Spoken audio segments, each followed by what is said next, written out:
harus mempunyai plan, mempunyai tujuan yang jelas, termasuk di dalamnya ini adalah masalah air. Tapi kalau saudara lihat yang namanya air itu kan tidak bisa diakui, tidak bisa dimiliki oleh suatu daerah.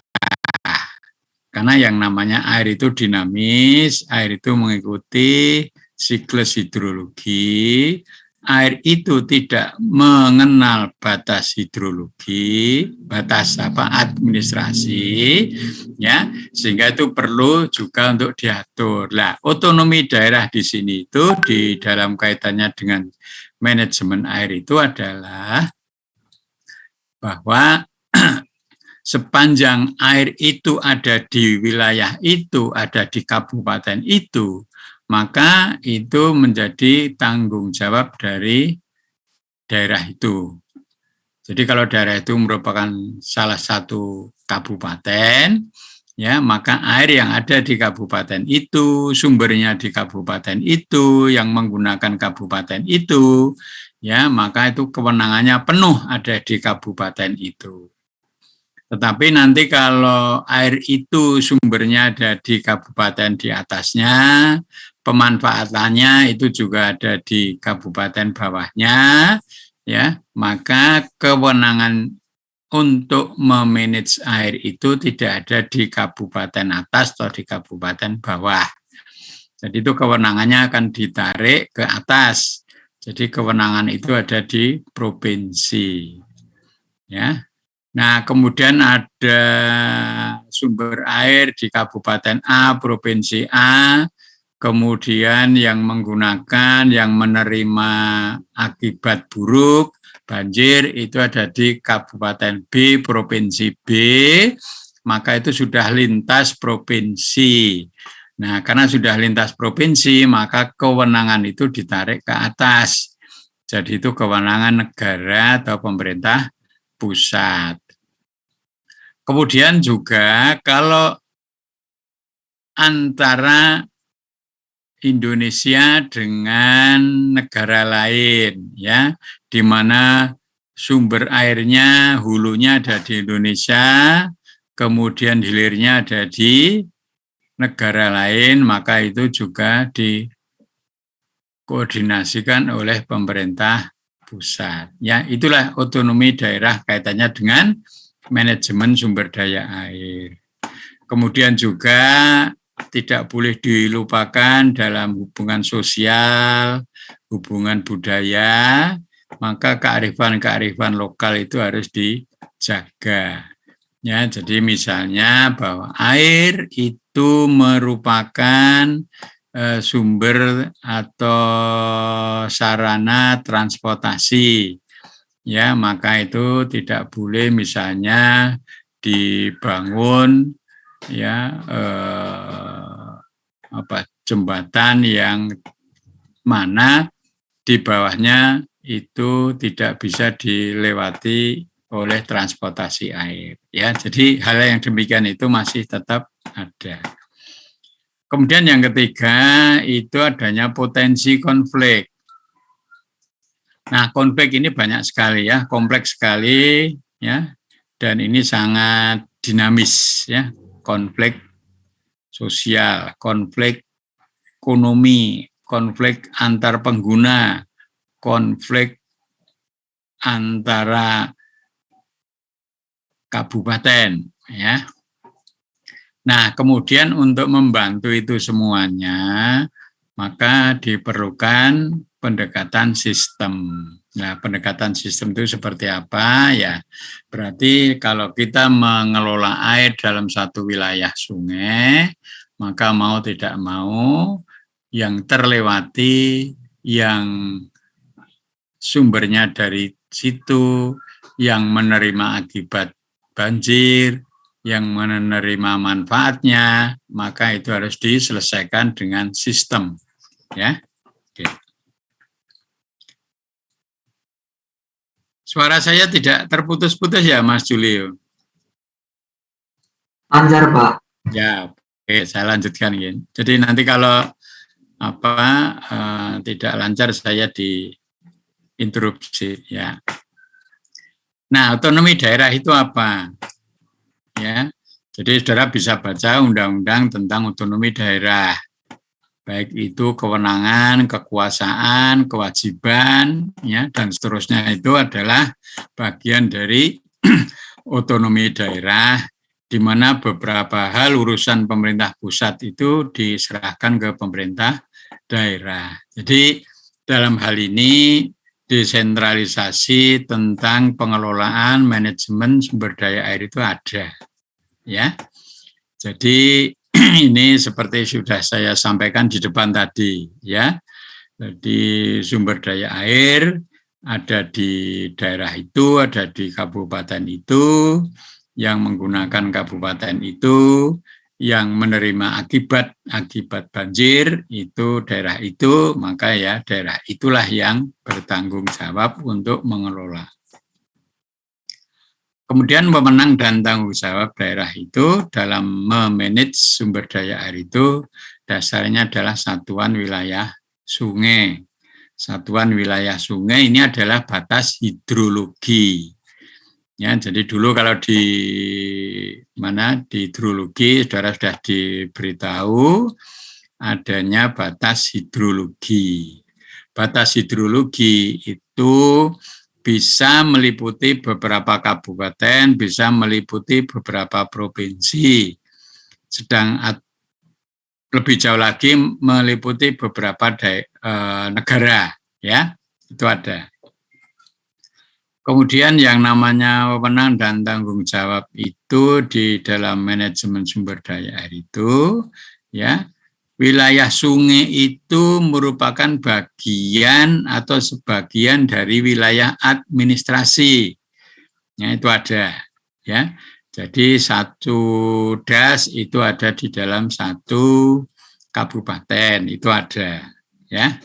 Jadi kewenangan-kewenangan itu ada di mana, ya. Nah, kalau Mas Julio,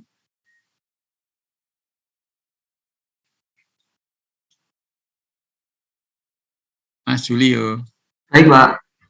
Mas Julio itu ada di provinsi mana? Iya, Pak, daerah istimewa Yogyakarta. Iya, oke.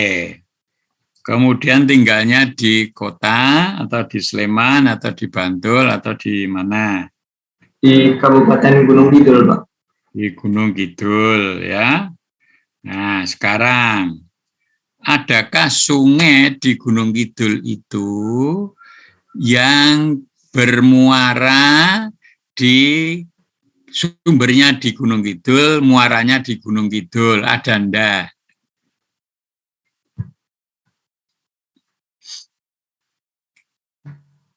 Ada enggak, Mas Julio?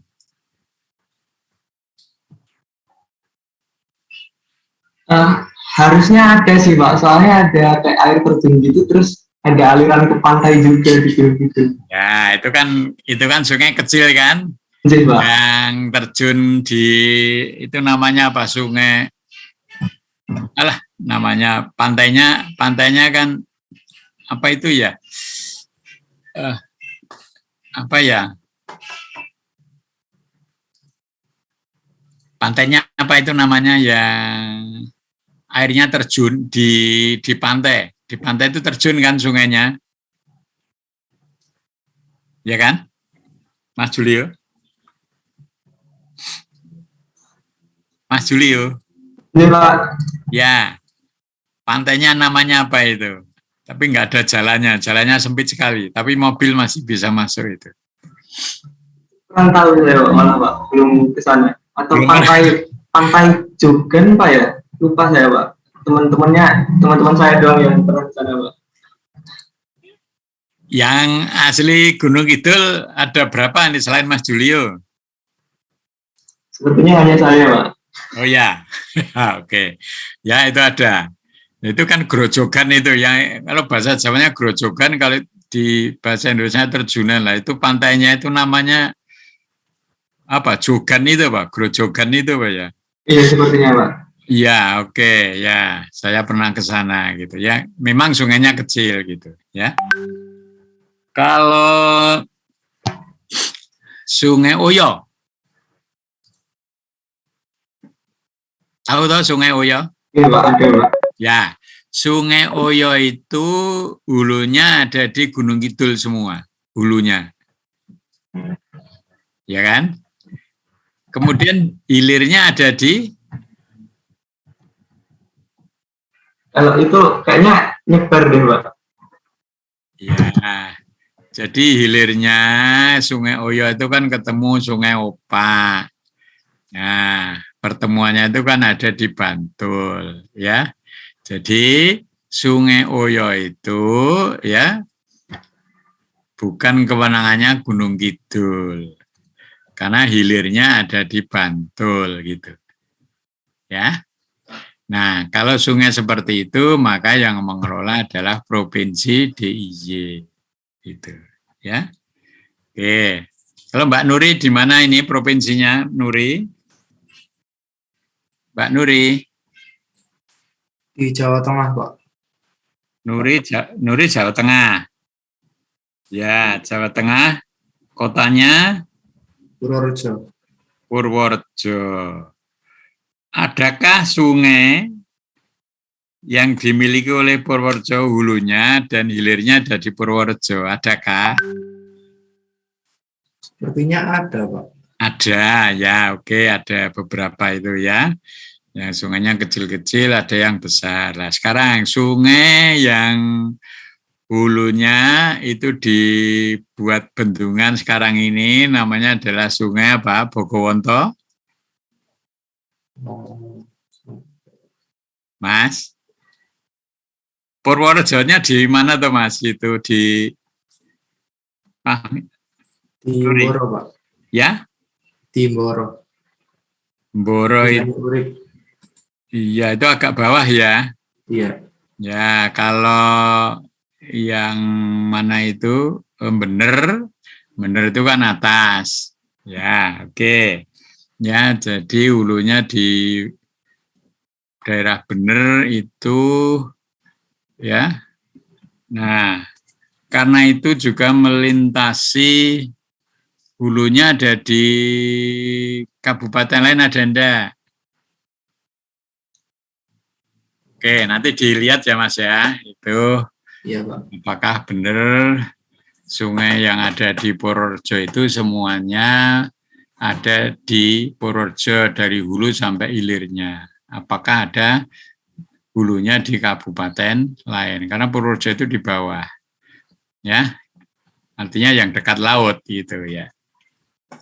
Oke, jadi nanti otonomi daerah ini sangat menentukan sekali mengenai pembangunan infrastruktur air, kemudian nanti kewenangan pengelolaannya itu ada di mana. Ya, jadi ini ya kewenangan dan tanggung jawabnya tadi sudah saya sampaikan ya.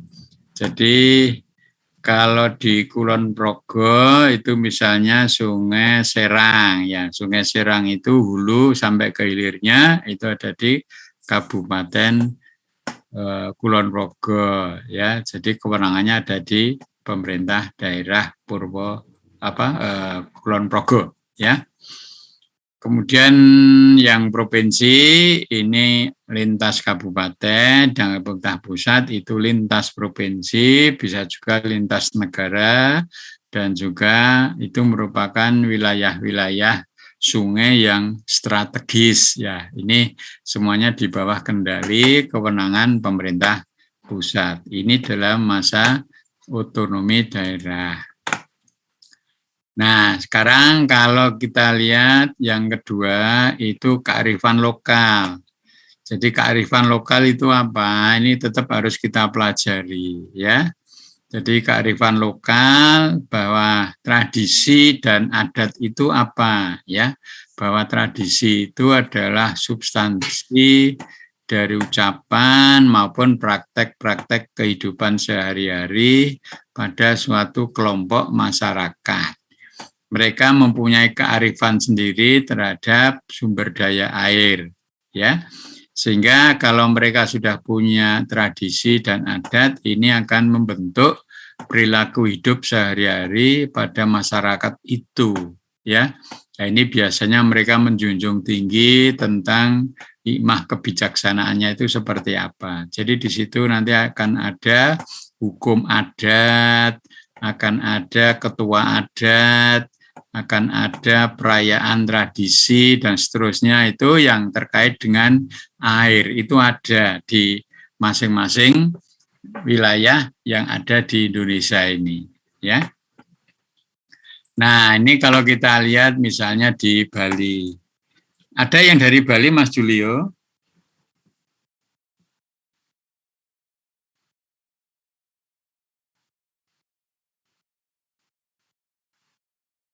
Yang dari Bali ada enggak, Mas Julio? Sepertinya enggak ada, Pak. Enggak ada ya. Yang Putu, Gede atau siapa enggak ada ya. Jadi kalau kita lihat di Bali misalnya, ya ini orang-orang Bali, saudara lihat ini ya, pada pakai sarung, pakai ikat pinggang, ini Bali ya. Jadi tradisi yang dilakukan oleh sekelompok masyarakat secara turun-temurun, ya, yang sampai dengan saat ini diyakini itu masih ada, ya. Jadi itu ada masyarakat hukum adat. Jadi misalnya Subak di Bali, ya. Jadi Subak itu bukan sistem irigasinya, tapi Subak itu suatu organisasi, ya. Organisasi Subak di Bali, Bero di Kalimantan, ya. Kan ada apa ya? Kalau saudara lihat di Kalimantan itu kan banyak sekali suku-suku, ya. Jadi suku Dayak, ya. Oke, itu banyak sekali di sana. Yang dari Kalimantan ada Mas Julio, temannya? Siapa yang dari Kalimantan? Ada?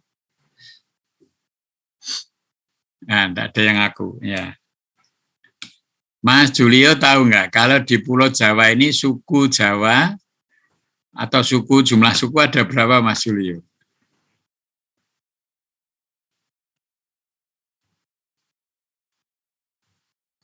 Itu jumlah suku di Jawa atau di Indonesia, Pak? Di Jawa, di Pulau Jawa itu jumlah sukunya banyak enggak? Atau hanya beberapa saja, enggak sampai 10? Kayaknya banyak sih, Pak. Ada 10? Mungkin ada, Pak. Ya, satu misalnya apa? Sunda. Jawa. Suku Jawa, Sunda, terus Baduy. Apalagi Madura itu apa? Jawa ya? Atau sendiri? Oke, ya. Kemudian Betawi, ya, suku Betawi, ya, suku apa lagi, ya? Itu ada beberapa, ya. Tapi mungkin nggak banyak, ya. 10-an mungkin ada apa enggak gitu.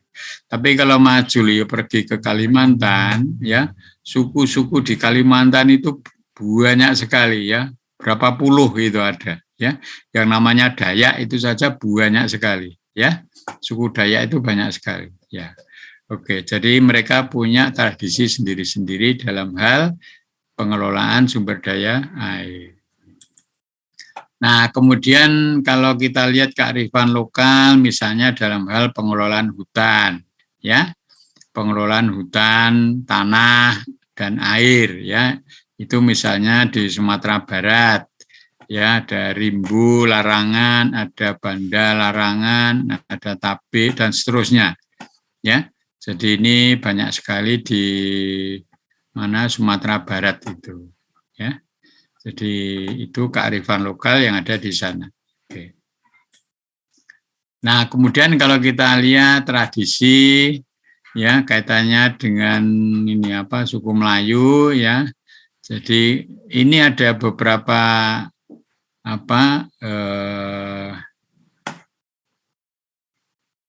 ada istilah-istilah seperti ini sebenarnya tidak lain bagaimana mereka itu akan selalu bergotong royong masyarakat itu di dalam pengelolaan sumber daya air itu, ya. Nah, jadi termasuk di dalamnya misalnya berat sama dijinjing, ringan sama dipikul. Ini artinya kalau dalam pengelolaan sumber daya air itu apa gitu. Jadi kalau saudara di rumah punya sumur, tetangganya enggak punya, ya, maka kalau tetangganya minta air itu juga harus diberi, ya. Jadi itu kegotong royongan ada di situ, kerukunan ada di situ, ya. Ya, ini di Melayu seperti itu, di Jawa ini banyak sekali, ya. Jadi apa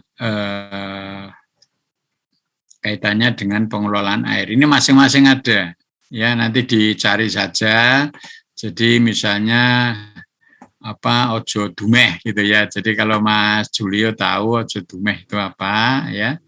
Jadi itu kaitannya dengan pengelolaan air seperti apa gitu, ya. Kemudian di pesantren itu juga ada, ya. Oke, nanti dibaca sendiri. Nah, ini hal yang semacam ini saudara bisa melihatnya nanti di mana ada buku-buku yang kaitannya dengan pengelolaan sumber daya air yang terkait dengan tradisi ataupun dengan adat, ya. Nah, kemudian kalau rimbu larangan nanti dibaca sendiri, ya ini teman-teman saudara dari Sumatera Barat, ya, bahwa air itu sebagai sumber kehidupan dan sumber kehidupan mereka tahu bahwa hutan itu menyimpan air, ya, jadi itu tidak boleh ditebang sembarangan gitu, karena itu merupakan fungsi yang sangat vital sebagai persediaan air sepanjang waktu gitu, ya. Jadi jangan sampai hutan itu dihabiskan, ya, karena itu sebagai perisai gitu. Kemudian juga ada kali larangan, ya. Kali itu kan sungai, ya. Apa toh itu kok ada kali larangan itu, ya. Artinya aliran sungai itu harus dijaga agar tidak tercemar. Bagaimana kalau ada orang mencemari sungai, ya pasti nanti akan dihukum secara adat, ya itu ada. Gitu. Jadi sungai itu harus dijaga, bagaimana biota air itu masih bisa hidup di dalamnya, sehingga ikan itu bisa hidup juga di dalamnya tidak punah. Ya, jadi misalnya saja kali larangan itu orang tidak boleh sembarangan menggunakan racun, setrum dan sebagainya itu untuk menangkap air, menangkap ikan, ya. Kemudian juga di Pulau Saparua sana, ya, itu di sana ada sasi, istilahnya sasi, gitu, ya. Sasi baik itu di kehidupan sehari-hari maupun di bidang agama, ya. Di tempat lain itu disebut dengan sihit, ya, nanti dibaca sendiri. Itu kearifan lokal banyak sekali di seluruh Indonesia ini karena sukunya banyak sekali, ya, sehingga bagaimana mereka memperlakukan air itu, ya. Nah, ini di gereja, di masjid itu juga ada sasi, ya. Nah, itu kaitannya dengan tradisi dan adat. Nanti masing-masing daerah itu ada, ya. Nah, kalau kita lihat pada butir berikutnya, yaitu mengenai konflik, ya. Potensi-potensi konflik itu di dalam pengelolaan sumber daya air itu akan selalu ada. Nah, konflik itu bisa saja terjadi antar wilayah, antar hulu dan hilir, antar tetangga dalam satu provinsi yang mana kabupatennya beda, bukan hulu hilir tapi berdampingan, ya. Kemudian juga konflik antar pengguna, ya, itu ada. Konflik antar pengelola itu ya ada. Konflik kepentingan apalagi ini, ya. Konflik kepentingan itu umumnya yang sangat susah itu kalau ke konflik politik. Ya. Konflik antar wilayah, hulu dan hilir. Jadi kalau Mas Julio tahu di Jogja ada Sungai Codi, ada Sungai Opak, ada Sungai Winongo dan lain-lain ya. Itu apakah ada konflik? Ya. Bagaimana kalau Kali Codi yang berhulu di Sleman ya, itu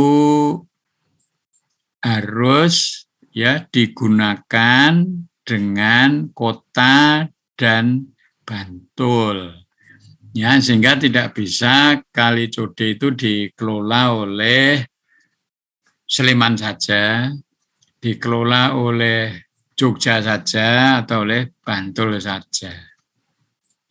Jadi di situ nanti yang mengelola adalah provinsi, karena itu ada dalam satu provinsi meliputi 3 kabupaten dan kota. Ya.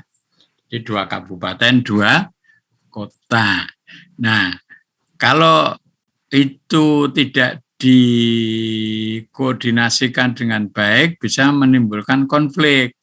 Konfliknya apa? Jadi misalnya kalau Sleman itu semua air itu tidak akan dialirkan ke kota sama Bantul. Ya. Jadi pada saat musim kemarau misalnya semua air itu ditahan di Sleman untuk digunakan oleh Sleman sendiri. Ya, jadi Jogja, Bantul enggak diberi. Ya, itu enggak benar. Ya, itu dari sisi kemanfaatan. Tapi dari sisi kemudaratannya, jadi misalnya bahayanya, misalnya banjir. Jadi Sleman itu kan wilayahnya lumayan luas, sehingga kalau terjadi hujan yang cukup dengan intensitas yang cukup dengan durasi yang cukup akan menimbulkan banjir. Ya, jadi ini kota sama Bantul nggak bisa menolak kalau ada air dari Sleman. Gitu. Ya, jadi di situ sebenarnya dalam satu wilayah itu ada potensi positif dan ada potensi negatif yang semua potensi itu bisa mengakibatkan timbulnya potensi konflik. Ya. Kemudian konflik antar pengguna. Jadi ini misalnya hulu hilir boleh, kanan kiri bisa, ya. Jadi misalnya satu sungai itu merupakan perbatasan dari 2 kabupaten, ya. Jadi kabupaten yang kanan dan yang kiri, ya, itu harus bersama-sama menggunakan sungai itu. Kemanfaatannya bersama. Kemudian kalau terjadi banjir, ya ditanggulangi bersama, ya. Jadi jangan sampai misalnya seperti ini, ya. Jadi ini ada sungai, ya. Ini Kabupaten A, ini Kabupaten B. Batasnya adalah sungai itu. Jadi pada kondisi normal, ya, itu seperti ini. Bisa dimanfaatkan oleh A dan B. Tapi pada saat banjir, ya, ini kan lebih rendah. Misalnya terjadi banjir, ya. Ini Kabupaten A ini karena kaya, dia bisa membuat tanggul yang tinggi. Ya, membuat tanggul yang tinggi. Nah, nanti kalau terjadi banjir yang melebihi itu, misalnya segini, ya, maka Kabupaten B akan kebanjiran. Dengan A tidak. Nah, ini jangan sampai seperti ini. Oleh karena itu pengelolaan sungai yang itu merupakan batas antara Kabupaten A dan Kabupaten B itu, ya, itu harus provinsi. Jadi kalau di kanan ini, ya, di A itu ditanggul, maka di sini juga harus ditanggul. Ya, nah, jadi ini harus bersama-sama supaya apa? Tidak terjadi konflik. Jadi kabupaten yang kaya bisa bikin tanggul, yang kabupaten miskin APBD-nya kecil tidak bisa. sehingga kalau banjir dia kebanjiran. Jadi kondisi semacam ini tuh jangan sampai terjadi, ya, sehingga pengelolaan air yang seperti ini di sungai ini itu diambil alih oleh provinsi atau oleh pusat. Ya, inilah konflik yang sering terjadi. Konflik antar pengelola. Jadi konflik antar pengelola. Jadi misalnya satu sungai itu yang satu untuk kepentingan air minum. Jadi misalnya PDAM. Yang satu untuk irigasi. Jadi PU yang ngelola. Yang satu lagi untuk kepentingan transportasi, ya. Jadi satu sungai itu pengelolanya ada 3 misalnya. Ada transportasi air, ada irigasi, ada air minum. Nah, ini bisa saja terjadi konflik, ya. Nah, konflik-konflik itu harus dihindari sehingga di dalam manajemen sungai, manajemen mata air atau manajemen air yang ada di sumber-sumber lain itu sedemikian rupa sehingga kita harus mendasarkan nantinya kalau air itu sedikit bagaimana, kalau air itu banyak harus bagaimana. Jadi kalau air itu sedikit, jadi kalau ini ada sungai, ya, di dalam satu kabupaten saja misalnya, ini untuk diambil untuk PDAM, ya. Kemudian di hulunya sana, ya, ya ini untuk irigasi. Kemudian satunya lagi itu untuk transportasi. Nah, kalau untuk transportasi di sini ada bendung, kan nggak bisa, ya. Maka nanti bagaimana? Ini transportasinya dikalahkan apa enggak? Gitu. Kalau ini tidak boleh dikalahkan, maka tidak boleh dibendung di situ. Ya. Nah, karena ini irigasi, ini transportasi, ini PDAM. Nah, kalau airnya sedikit, apakah air itu penting untuk irigasi? Apakah penting untuk transportasi? Apakah penting untuk air minum, air rumah tangga? Nah, kalau demikian ini Mas Nuri, itu yang dipentingkan yang mana Mas Nuri? Nuri?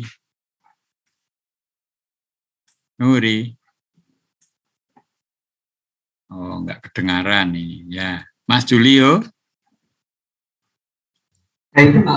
Ya, jadi kalau ada sungai atau sumber air yang lain, ya, itu kegunaannya misalnya kalau sungai di situ dimanfaatkan untuk transportasi, tapi airnya juga diambil untuk kebutuhan air rumah tangga, tapi juga air itu untuk irigasi untuk tanaman. Nah, jadi kira-kira kalau untuk irigasi bisa terpenuhi, tapi untuk air minum, air rumah tangga nggak terpenuhi, untuk transportasi nggak terpenuhi, atau sebaliknya gitu.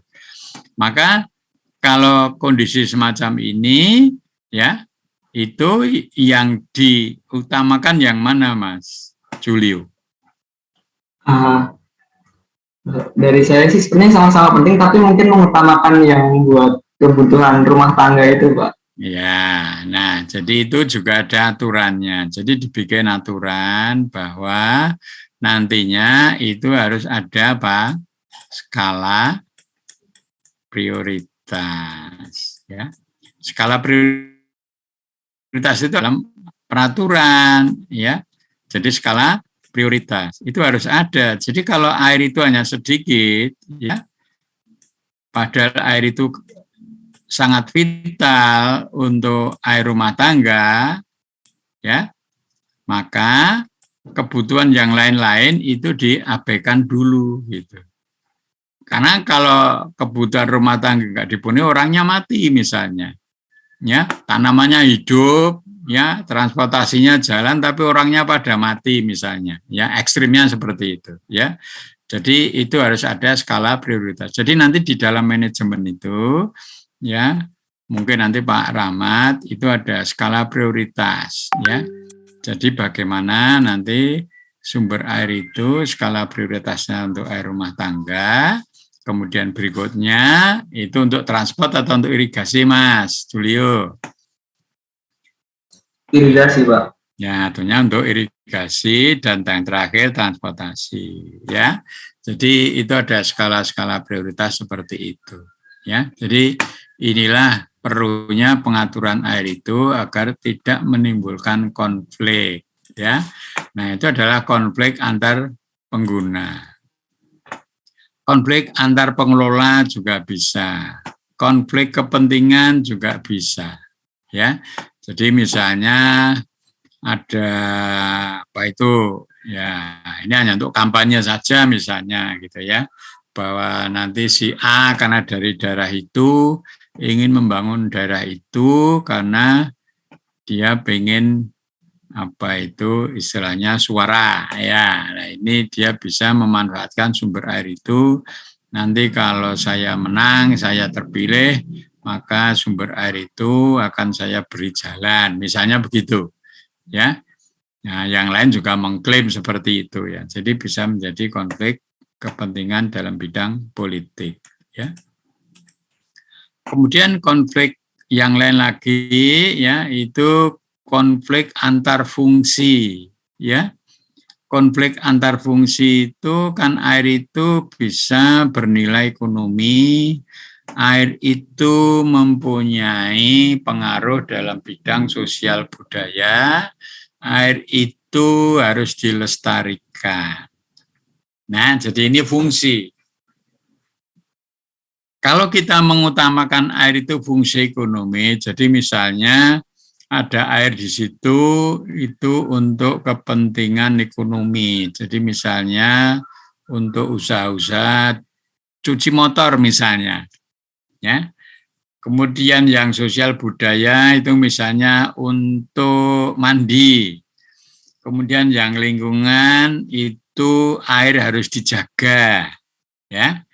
Nah, ini kalau orang itu pikirannya pragmatis, ya dia akan mengusahakan air itu untuk apa? Untuk cuci mobil misalnya. Tapi kalau dia seorang yang idealis, yang visionaris, ya, maka ekonomi itu dikesampingkan, gitu.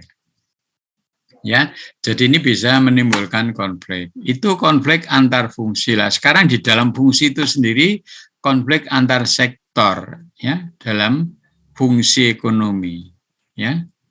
Jadi apakah nilai komersialnya itu lebih besar? Jadi misalnya air untuk irigasi, untuk pertanian itu ada nilai ekonominya. Untuk air minum ada nilai ekonominya. Untuk industri ada nilai ekonominya. Nah, kalau kita lihat bahwa air itu ya dalam 3 fungsi ekonomi ini, ya, fungsi ekonomi ini, ya, maka manakah di antara 3 ini yang memberikan nilai terhadap air itu paling tinggi?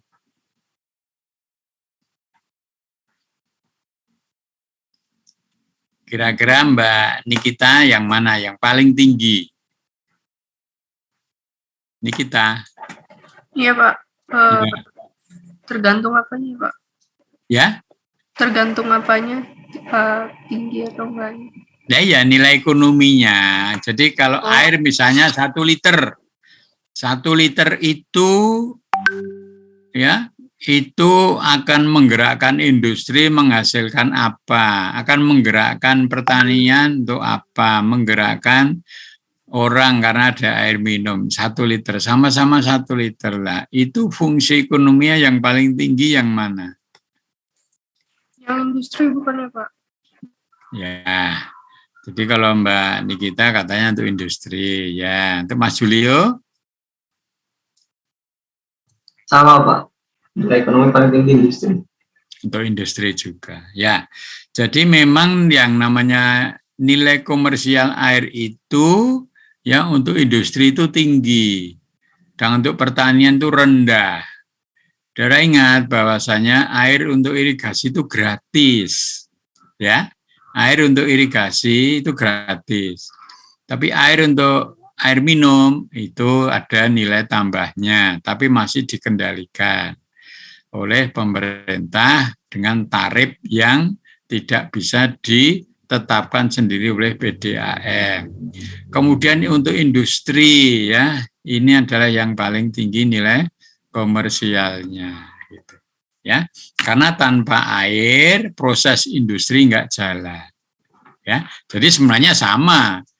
Tanpa air pertanian ya nggak jalan. Tanpa air ya orang nggak akan bisa jalan, gitu. Hanya nggak hidup. Gitu. Ya, tapi dalam hal ini sektor industri ini ya itu akan dominan. Jadi kalau saudara lihat, apakah ini ada konflik ekonomi yang tadi dari Mas Nuri yang ada di Purworejo, betulkah nanti waduk bener itu, ya, airnya itu untuk pertanian, untuk air minum, atau untuk industri?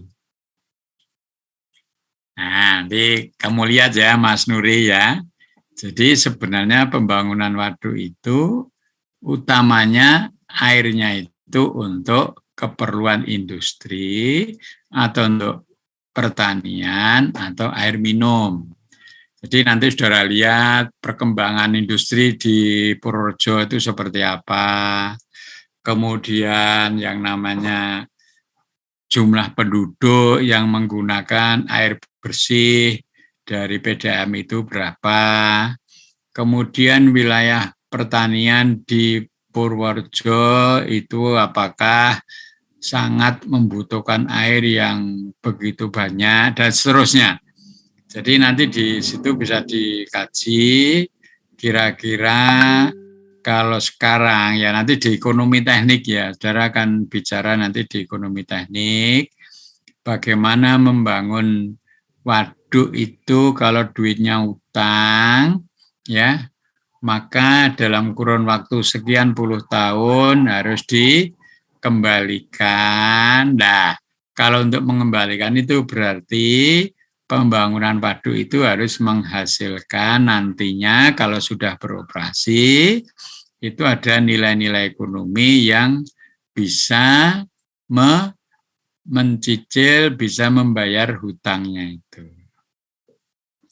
Yang jelas kalau saudara itu membangun suatu infrastruktur keairan untuk irigasi, ya, ini memang multiplier efeknya luar biasa, ya. Tetapi kalau saudara lihat bahwa air yang sudah dikumpulkan dalam waduk itu untuk irigasi, sedangkan irigasinya itu kan tidak bayar. Jadi untuk mengembalikan hutang pembangunan waduk itu dari mana? Ya, mestinya saudara akan berpaling ke industri gitu. Ya. Kalau PDAM nggak seberapa karena nggak banyak. Ya, jadi ini nanti bisa saudara kaji Mas Nuri ya. Jadi Mas Nuri bisa saja nanti membuat tugas akhir ya kaitannya dengan pemanfaatan air dari waduk bener. Jadi itu nanti hitungannya dengan ekonomi teknik, betulkah pembangunan waduk bener yang sekian miliar itu bisa kembali dengan menjual airnya untuk apakah air minum, apakah pertanian, apakah industri. Ya, jadi tugas akhir itu. Ya, Mas Nuri, Ya, Pak. ya, dengar nggak suara saya? Terdengar, Pak.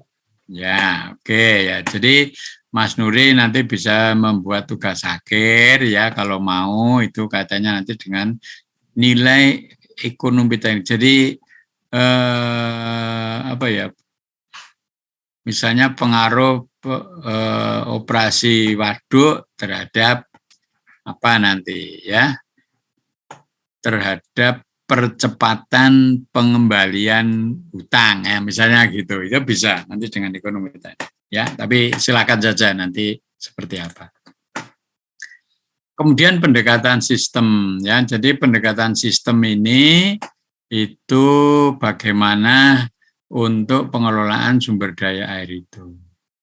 Ya, bagaimana kita membuat metode-metode analisis, apakah dengan simulasi, apakah dengan optimasi, ya, sehingga model-model yang kita terapkan itu bisa menggunakan model fisik atau cukup dengan model matematik saja, ya. Jadi ini metode analisisnya menggunakan model matematik, nanti bisa dilakukan simulasi, dan juga bisa saja nanti itu adalah model optimasi, ya. Nah, kalau kita lihat nanti dengan sistemnya sendiri itu, bahwa penggunaan teknik kuantitatif itu, ya, jadi misalnya yang paling sederhana itu adalah menggunakan statistik, ya. Yang kedua menggunakan model optimasi, kemudian ada juga model informasi, ada juga dengan simulasi komputer. Jadi teknik-teknik kuantitatif ini nanti akan digunakan dalam membantu manajemen, ya. Untuk apa? Untuk mengambil keputusan, gitu. Ya, jadi inilah bahwasanya seorang manajer itu harus dibantu oleh analisis, yang dalam hal ini analisis itu bisa menggunakan teknik-teknik kuantitatif. Nah, kita lihat belakang ya, jadi perkembangan manajemen itu seperti apa toh gitu. Ya. Nah, kalau kita lihatnya di dalam contoh ini itu ada program linear, itu seperti apa ya.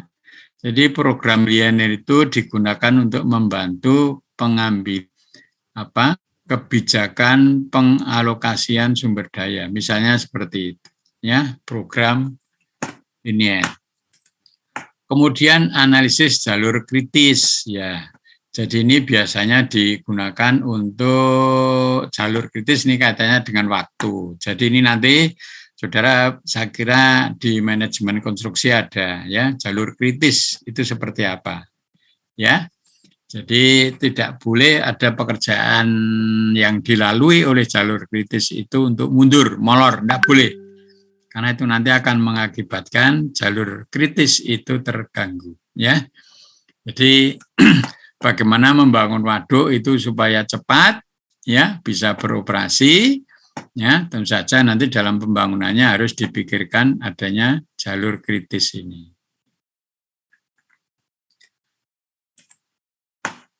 Ya, model-model kuantitas tadi itu misalnya untuk pesanan ekonomi, untuk penentuan tingkat persediaan yang optimum.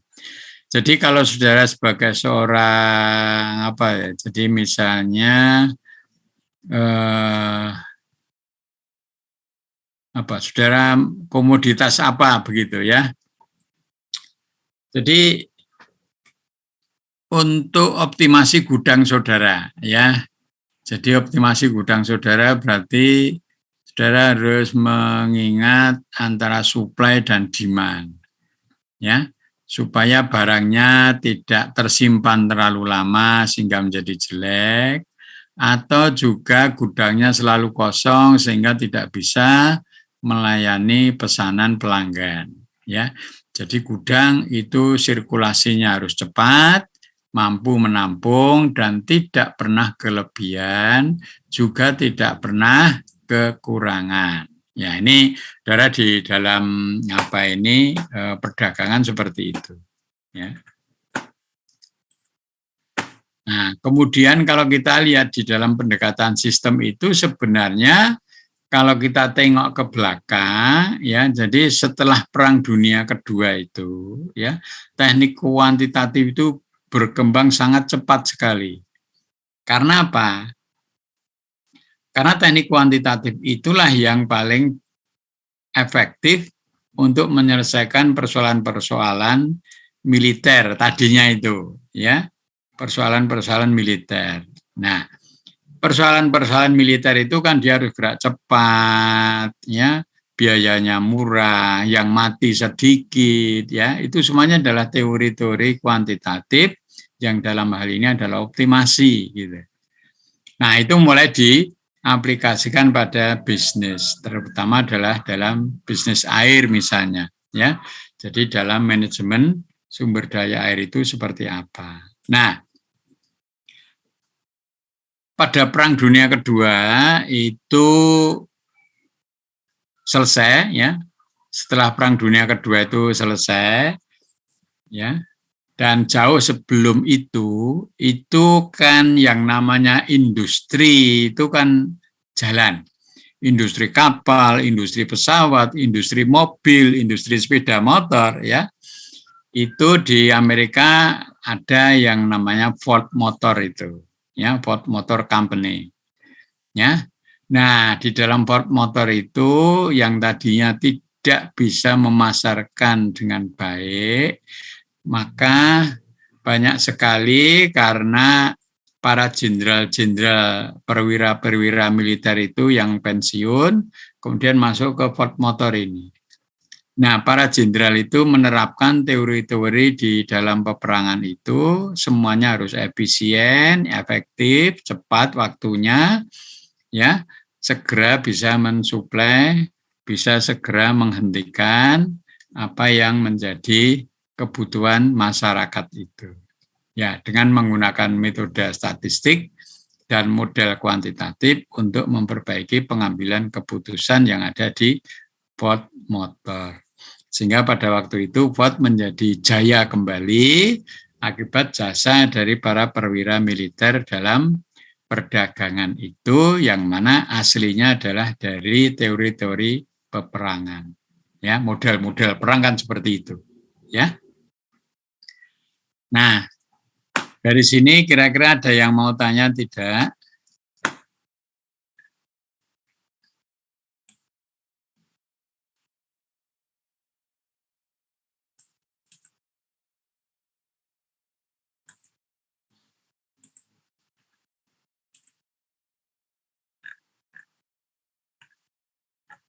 Otonomi.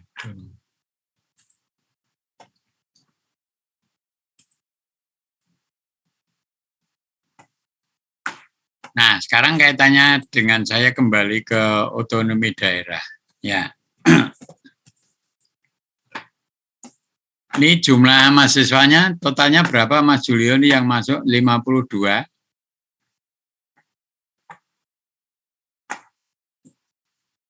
Mas Julio? Baik, Pak. Ya. Jadi ini 52 ini, ya. Nanti satu kelompok 5 orang, ya. Dibagi, jadi berapa ini ya? Dibagi 10 kelompok ya, Mas Julio. Jadi nanti ada yang 6. Nah, sekarang pertanyaan saya adalah, nanti saudara cari, ya, cari. Jadi kalau yang berasal dari mana? Dari Kalimantan, yang berasal dari Sumatera, ya, nanti tolong dicari, ya. Kira-kira di pulau-pulau saudara itu, ya, di pulau-pulau saudara itu, otonomi daerah terkait dengan batas administrasi dan batas hidrologi sungai itu, kaitannya dengan itu, maka sungai apa, ya, sungai apa yang melintasi beberapa kabupaten atau provinsi. Jadi intinya begini, apakah di tempat saudara ini ada yang penuh dikelola oleh kabupaten saudara sendiri atau dengan kabupaten lain atau provinsi lain atau itu dikuasai oleh pemerintah pusat. Itu yang satu, ya, itu yang satu. Ya, itu yang pertama kaitannya dengan apa itu? Sungai. Sungai yang lintas sungai di kabupaten itu, sungai yang lintas kabupaten dan sungai lintas provinsi. Ada enggak? Ya. Ambil salah satu, jadi kalau saudara 5 orang, ya, yang satu dari Jawa Tengah, satu dari DIY, satu dari Jawa Timur, satunya lagi atau 2 orang lagi dari DIY misalnya. Ya, nanti silakan berembuk di situ mencari data, ya. Googling aja atau pakai peta nanti kan kelihatan, ya. Itu yang pertama, ya. Kemudian yang kedua, kan ada 10 kelompok. Ya, ada 10 kelompok. Mas Julio tahu tidak, ya, bahwa sungai di Indonesia ini itu juga melintasi sungai yang ada di Indonesia. Adakah sungai yang melintasi Indonesia dan juga melintasi negara lain? Kalau ada, itu namanya sungai apa? Itu yang ada di Indonesia, ya. Jadi sungai yang ada di Indonesia. Gitu. Ada enggak, Mas Julio? Kurang tahu Pak, tapi mungkin ada di Kalimantan. Ya, oke, ya. Nanti itu dicari. Dari 10 kelompok, nanti itu mana yang bisa menentukan atau menemukan sungai-sungai apa di Indonesia ini yang merupakan sungai yang berbatasan dengan negara lain. Ya. Itu yang kedua, dengan negara lain. Tapi sungainya ada di Indonesia dan negara lain. Yang ketiga, ya, yang ketiga itu adalah sungai apa yang melintasi beberapa negara, baik itu di Asia, Eropa, Amerika. Ya. Nah, dari situ nanti yang ketiga ini, ya, lintas negara, bukan di Indonesia.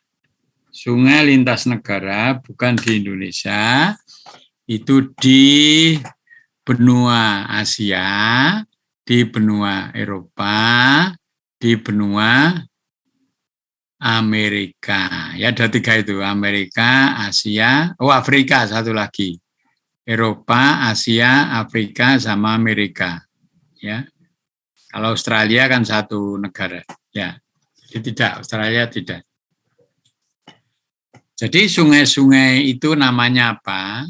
Melewati berapa negara. Kemudian dia itu ada enggak? Jadi kalau Mas Julio itu ada di Gunung Kidul, ada sungai yang dimiliki oleh Gunung Kidul sendiri itu ada. Nah, itu yang mengelola kan Dinas PU Gunung Kidul. Gitu kan ya, Mas Julio? Ya, Pak. Ya, yang mengelola adalah atau yang berwenang mengelola itu adalah Dinas PU Kabupaten Gunung Kidul. Kalau yang Sungai Code itu melewati 3 kabupaten, maka yang mengelola itu adalah Dinas PU atau Dinas Pengairan Provinsi. Kalau kita lihat lagi nanti yang namanya Kali Progo, ya, Mas Julio tahu-tahu Kali Progo? Tahu Pak. Ya, Kali Progo itu kan melewati 2 provinsi, Jawa Tengah sama DIY. Nah, itu yang menolak kewenangannya ada di pemerintah pusat. Dalam hal ini adalah Balai Wilayah Sungai Progo Pak Uyo itu, ya, Balai Besar. Balai Besar Wilayah Sungai Progo Pak Uyo itu kepanjangan tangan dari Kementerian PU, ya, pemerintah pusat.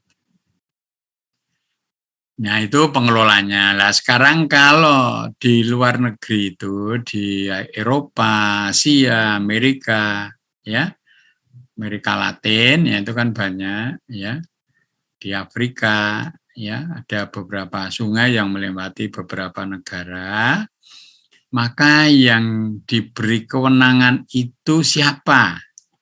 Apakah satu negara saja atau bukan? Ya. Oke, nanti itu dicari.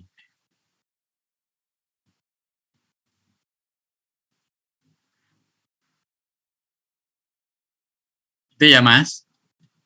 Mas Julio. Baik Pak. Ingat ya, ada 3 ya. Jadi itu lihat peta aja tahu. Ya, lihat peta tahu, ya, kalau pengelolanya siapa ya mudah sebenarnya itu. Memang kalau saudara lihat, ya, nanti di masing-masing kabupaten, kalau sungai itu dimiliki oleh satu kabupaten, karena hulu dan hilirnya ada di kabupaten itu, maka saudara akan bisa dengan mudah nanti mencari pengelolanya. Dan pengelola itu di masing-masing kabupaten atau provinsi kan bisa beda namanya.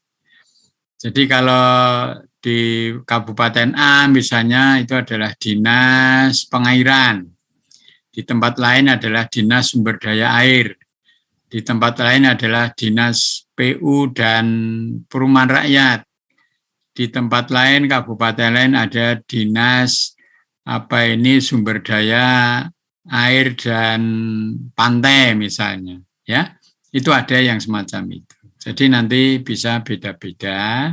Dan itu nanti saudara lihat di googling aja gampang untuk mencarinya. Sedangkan yang di antar negara tadi itu siapa? Ya, kalau hanya bilateral, ya Indonesia, sungai yang ada di Indonesia dengan tetangganya itu kan ada. Jadi misalnya dengan negara tetangga, apakah itu Malaysia atau Filipina ataukah Timor Leste atau Papua Nugini, ya. Itu siapa? Apakah Kementerian PUPR?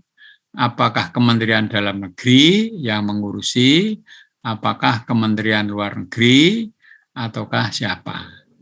Ya, jadi ini supaya saudara nantinya kalau sudah lulus dan bekerja di dalam bidang sumber daya air itu akan tahu mengenai kewenangan, peraturan perundang-undangannya seperti apa, sehingga tidak salah langkah nanti di dalam melakukan manajemen sumber daya air di masing-masing wilayah itu. Untuk apa sebenarnya itu tahu? Supaya tidak ada konflik horizontal ataupun konflik vertikal. Konflik horizontal itu sesama masyarakat, konflik vertikal itu barangkali nanti adalah ini kewenangan kabupaten apa kewenangan provinsi, itu vertikal. Ya.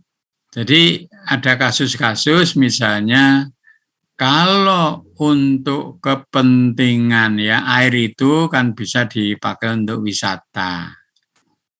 Ya. Jadi kalau dipakai untuk wisata itu yang mengelola kabupaten atau provinsi. Nah, biasanya kalau itu kaitannya adalah dengan pajak, kaitannya dengan retribusi, kaitannya dengan pendapatan, ya, maka pemerintah kabupaten itu akan berkata saya yang berwenang. Kabupaten saya yang berwenang.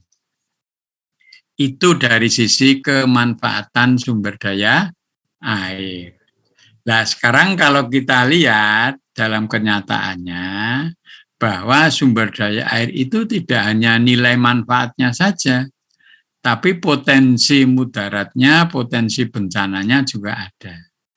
Apakah ada nanti pemerintah kabupaten itu yang mau mengklaim karena ini air di wilayah saya, yang menderita kerugian saya, maka kabupaten sayalah yang paling bertanggung jawab terhadap perbaikan infrastruktur, terhadap pengungsian, terhadap bantuan kepada pengungsi, terhadap penggantian rumah-rumah yang rusak, dan seterusnya. Ya, pasti nanti di situ dia tidak akan bisa bilang seperti itu. Nah, oleh karena itu perlu dilakukan, ya. Jadi kalau ada manfaatnya ya perlu untuk dibicarakan supaya tidak terjadi konflik vertikal. Karena kalau sudah menyangkut tentang pemasukan tadi, uang tadi itu ya biasanya agak ribut gitu antara provinsi sama kabupaten. Ya, jadi oleh karena itu penyelesaiannya bagaimana? Jadi misalnya itu bisa dituangkan dalam perjanjian kerjasama antara provinsi dan kabupaten. Jadi nanti kalau dapat keuntungan ya dibagi, tapi kalau ada bencananya berarti nanti penggunaan APBD kabupaten dan APBD provinsi ini sharingnya berapa persen ya. Itu sudah ada, jadi misalnya kalau di IY ya kerjasama antara pemerintah provinsi dengan kabupaten kota di DIY ini ada. Ya, jadi itu bisa saudara cari sehingga nanti kaitannya dengan manajemen sumber daya air itu seperti apa. Ya. Jadi itulah kaitannya pentingnya pengetahuan tentang batas hidrologi dan batas administrasi gitu. Barangkali ada pertanyaan, Nabila? Nabila di mana? Ya. Belum, Pak. Belum. Karlina? Belum ada, Pak. Ya. Mas Nuri? Belum ada, Pak. Belum ada. Nikita? Belum ada, Pak. Ya, kalau Nikita yang belum ada, sekarang saya tanya Nikita. Nikita. Ya, Pak. Ya. Oke. Kamu kalau saya tanya videonya apa kameranya di-on kan ya? Nikita. Iya, Pak. Ya. Nikita sekarang posisi di mana? Jakarta, Pak. Di Jakarta. Ya, sekarang coba. Adakah sungai di Jakarta, ya artinya DKI ya, sungai di DKI itu yang daerah aliran sungainya ada di DKI, ada enggak? Karena kamu di DKI. Kalau setahu saya kebanyakan sungainya hulunya dari Bogor gitu, Pak. Kalau yang DKI belum tahu. Ya, nanti saudara lihat. Ya, saudara lihat, nih kita. Benar enggak bahwa sungai-sungai yang ada di DKI itu ya tidak ada yang miliknya DKI. Artinya daerah aliran sungainya ada di DKI saja. Nanti kamu lihat ya di peta ya. Dari 13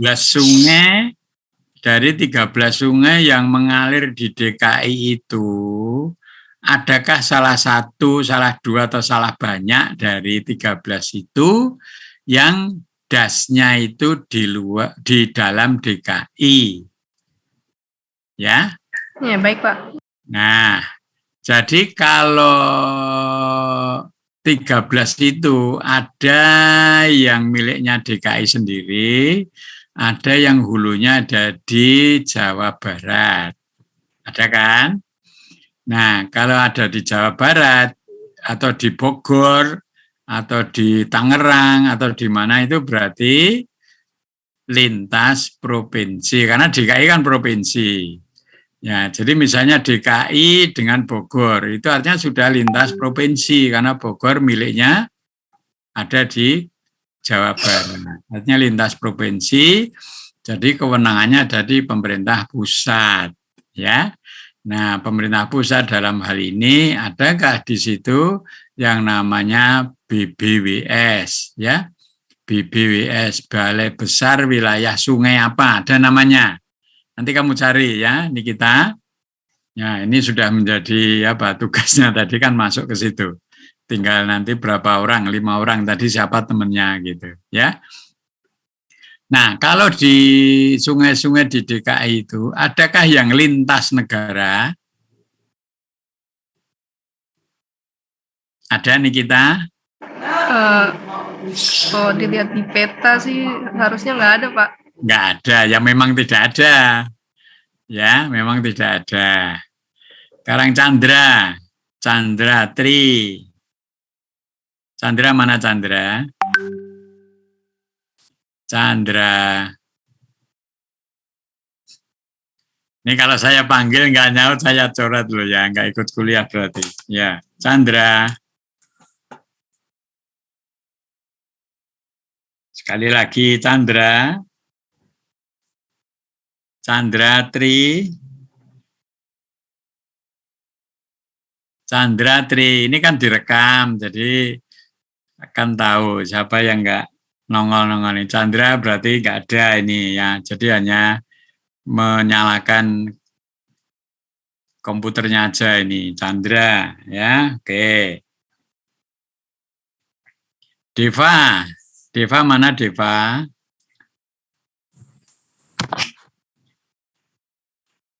Deva.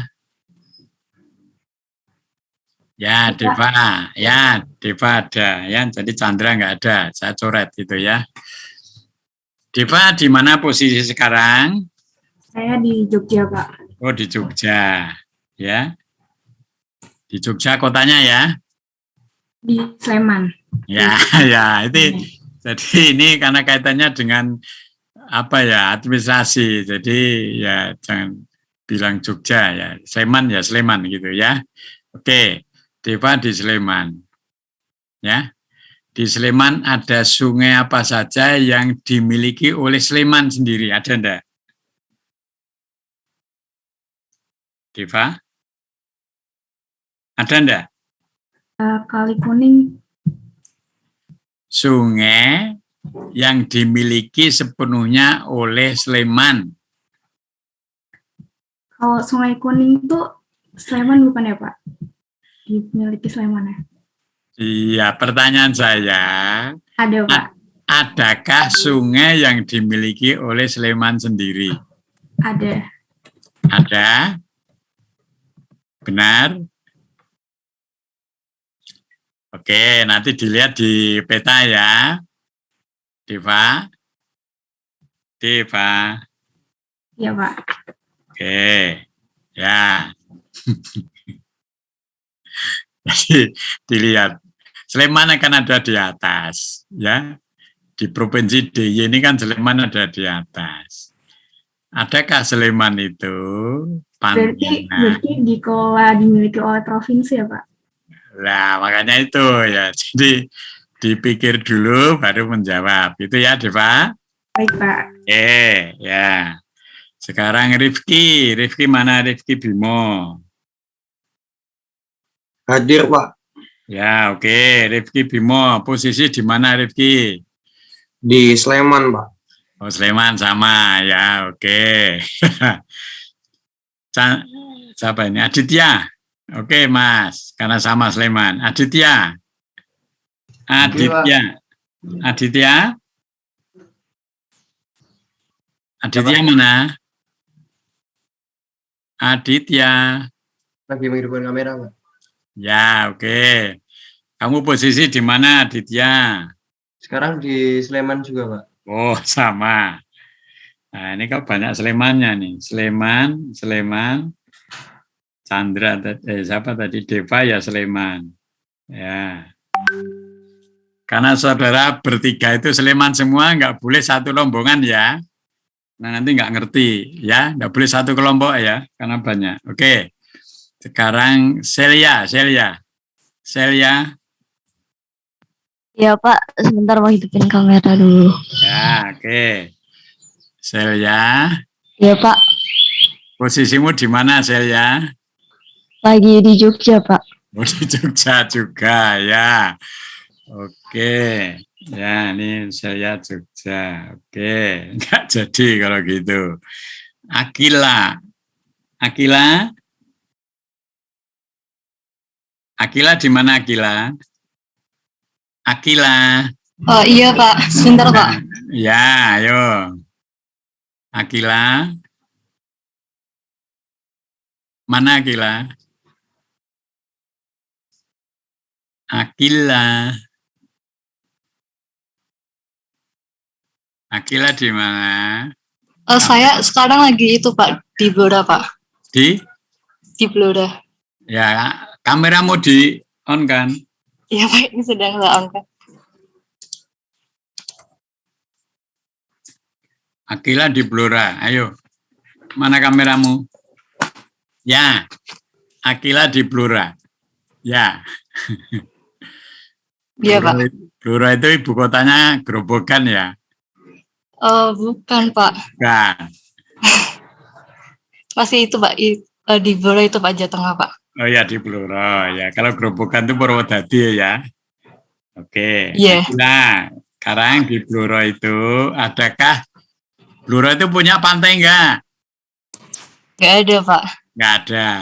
Jadi Blora itu punya sungai yang dimiliki oleh Blora sendiri ada enggak? Sepertinya tidak ada sih Pak. Kalau ada yang hulu di daerah lain itu ada Pak. Oke, sekarang Akila ya. Sungai apa yang ada di hulunya ada di Blora, hilirnya ada di kabupaten lain? Kamu tahu nggak? Kalau itu kurang tahu Pak. Kalau yang hulunya di Blora kurang tahu Pak. Ya, di Blora kan ya ada sungai kan? Iya ada. Ah, iya, nama sungainya apa? Masa nggak ngerti? Oh itu Pak, ada Pak, Sungai Musi Pak. Sungai Lusi, bener? Sungai Musi. Ada Sungai Musi? Iya. Bener itu? Iya Pak. Ya, nanti dicek lagi. Ada Sungai Lusi enggak? Hah? Akila. Lupa Pak, antara Sungai Lusi apa Sungai Musi ya Pak? Ya, gimana ini kamu ya? Ya, nanti dicek lagi. Ya, itu bermuara di mana? Ya? Iya Pak. Oke, Akila. Kemudian Naufal di mana Naufal? Naufal mana Naufal? Ya. Iya Pak. Posisimu di mana? Lagi di Jogja. Naufal di mana? Saya lagi di Jogja. Di Jogja? Di Jogja Pak. Oke. Kalau di Jogja ya enggak saya tanyai. Sekarang Alfa mana Alfa? Alfa di mana Alfa? Jogja juga? Di Wonosobo, Pak. Oke, Wonosobo.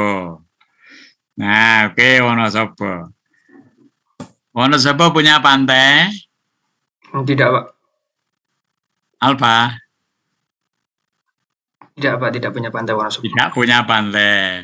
Jadi punya sungai yang dikuasai, yang diwenangi oleh Wonosobo ada enggak? Ada enggak? Setahu saya nggak ada, Pak. Cuman mungkin kalau sungai besar cuman lewat Wonosobo gitu, Pak.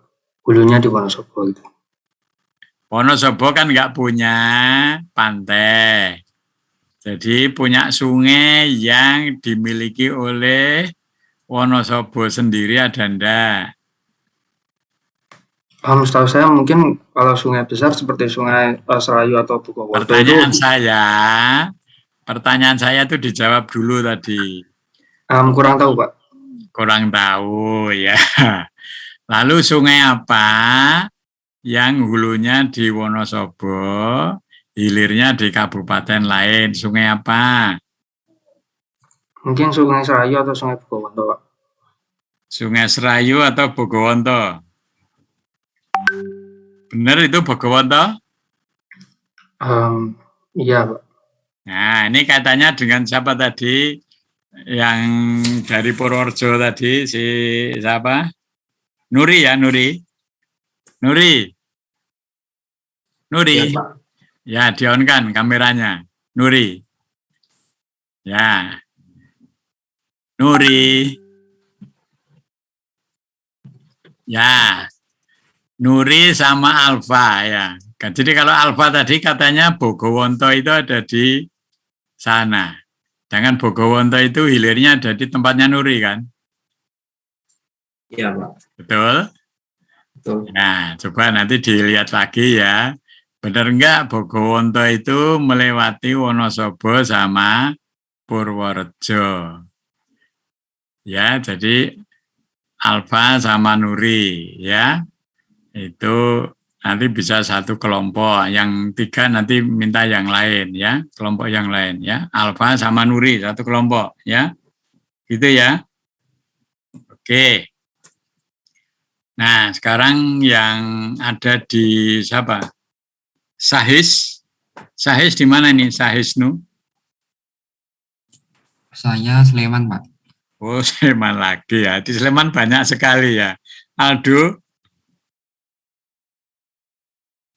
Pak. Aldo mana Aldo?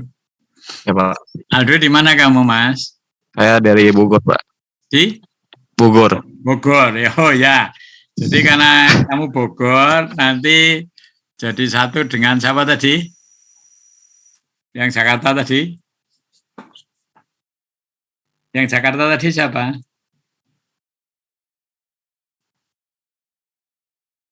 Ingat yang Jakarta tadi siapa? Nikita ya? Pas. Siapa tadi? Aldo? Saya lupa, Pak. Saya cari siapa. Ya? Ayo. Lupa, Pak. Tadi siapa yang dari Jakarta? Ayo, siapa tadi? Yang dari Jakarta tadi siapa? Oh, Nikita tuh. Nikita, Pak. Betul, Nikita? Oh, iya, Pak. Ya, oke. Aldo sama Nikita ya. Nanti jadi ya, satu ya. Aldo, Nikita. Ya, Nikita Jakarta. Ya. Nanti harus tahu persis itu, ya. Oke, nanti itu satu kelompok, ya. Oke, ini waktunya sudah mau habis. Fasar he. Fasar he siapa ini? Fasar mana Pak? Iya, Pak. Pasar ya. Hanya ketinggalan tadi. Kamu di mana? Saya di Solo, Pak. Di Solo. Ya, oke. Solo kotanya? Iya, Pak. Benar ya? Ya. Solomu di mana Solo? Solonya di Banyuanyar, Pak. Solonya di mana? Di Banyuanyar dekat rumahnya Ya. Pak Jokowi. Oh, di situ, ya. Oke, dekatnya Pak Jokowi. Tetangganya apakah malah saudaranya Pak Jokowi? Tetangganya, Pak.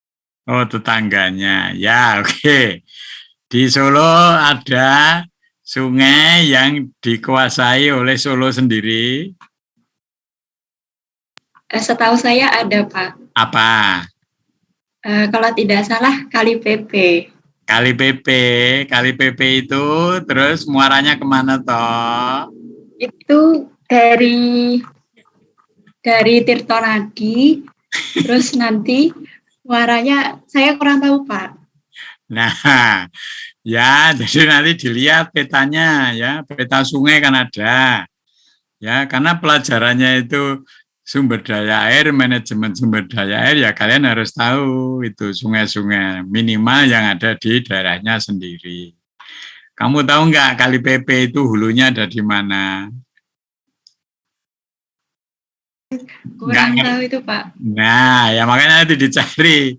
Apakah dari Boyolali?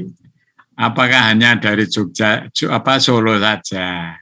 Muaranya kemana? Apakah ke pantai selatan, di Wonogiri?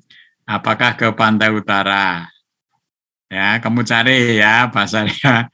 Kamu dulu SMA berapa toh? 3 apa 1 toh? Saya SMA 4 Pak. Oh, malah SMA 4. Ya, oke. Ya, jadi pengetahuan-pengetahuan itu bagi seorang civil engineer itu sangat penting sekali gitu. Ya. Karena kalau saudara dalam sehari-hari itu menggunakan air, air itu asalnya dari mana? Apakah dari sumbernya sendiri, apakah dari PDAM, PDAM mengambil dari mana?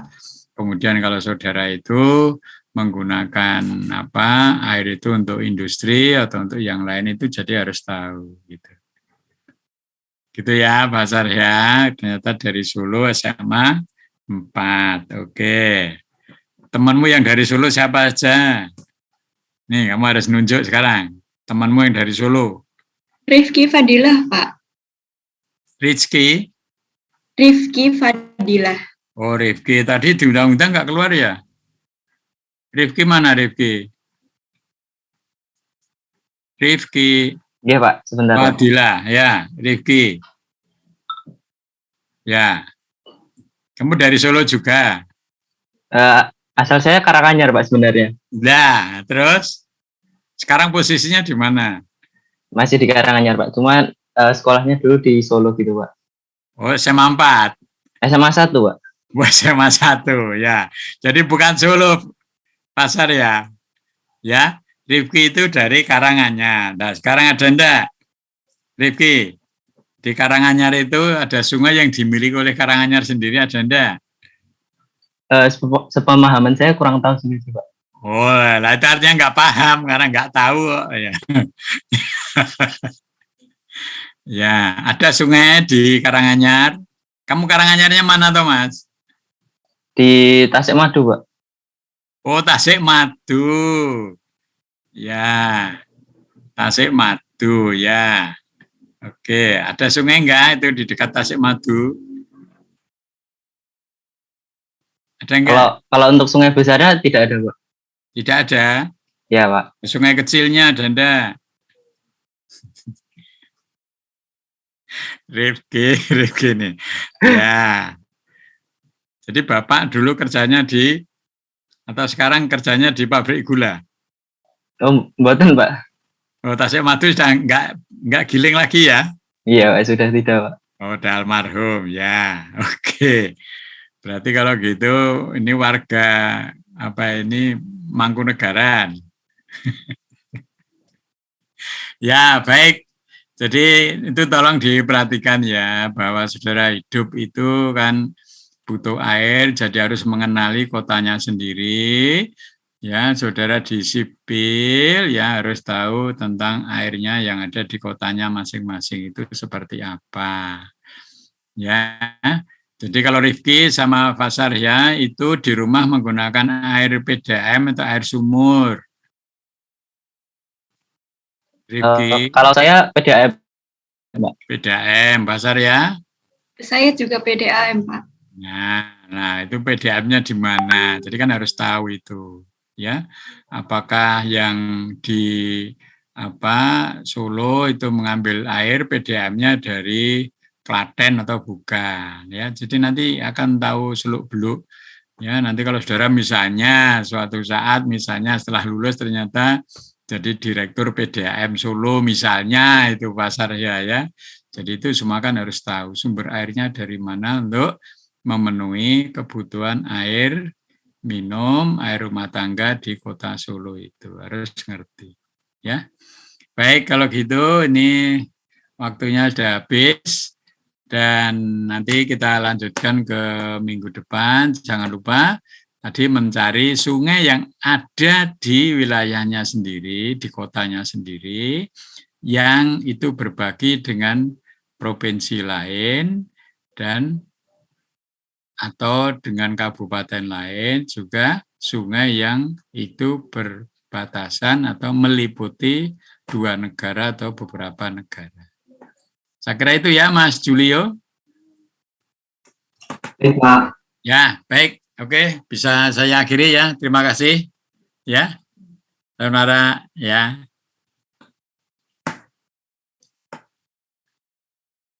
Saya matikan ya. Terima Mas kasih, Rifki. Pak. Terima kasih, Pak. Oke, Pak. Makasih, Pak. Oke, Terima Mbak kasih, Pak. Fathar ya. Terima kasih, Pak. Ya.